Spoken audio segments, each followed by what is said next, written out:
Now, we listen to her because we know what she's talking about. Sonia tells us you got to work out, exercise is beneficial, but now you're saying that perhaps there could be too much of a certain thing. Yeah, so movement every day is good. That increases blood circulation and improves it. So what we're talking about here really falls into the category of extreme exercise, and this is not good news for all my long distance runners out there. Doctors now have research that marathons, ultra marathons, and triathlons are in some cases bad for your heart.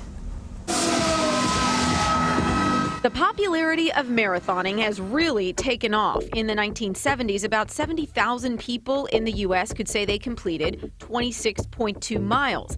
Now, over 1 million have joined that club. It was a little bit cool morning.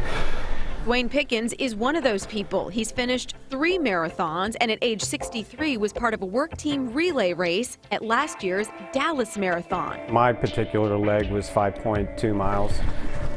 Dwayne trained, he doesn't smoke, he isn't diabetic, but a few miles in, I literally passed out and fell right on my face. he had a heart attack on the race course. And the next thing I know, I'm kind of looking up at lights and there's like 4 or 5 doctors around me.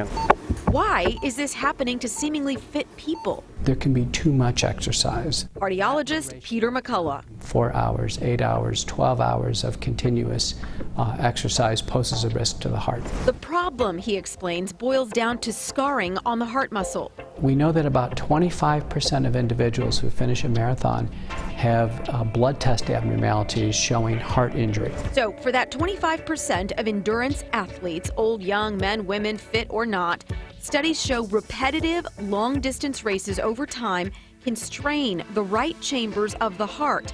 That sets up scarring on the heart muscle, abnormal rhythms, which can lead to death. The latest research underscores Dr. McCullough's point, and it was all he needed to know to retire his own long-distance running career. Dr. McCullough has completed 54 marathons. I didn't want to pay the ultimate price. Was born again. I actually have 2 birthdays now. That's what I tell everybody. Dwayne is living his second life, but it's not a gift that everyone receives.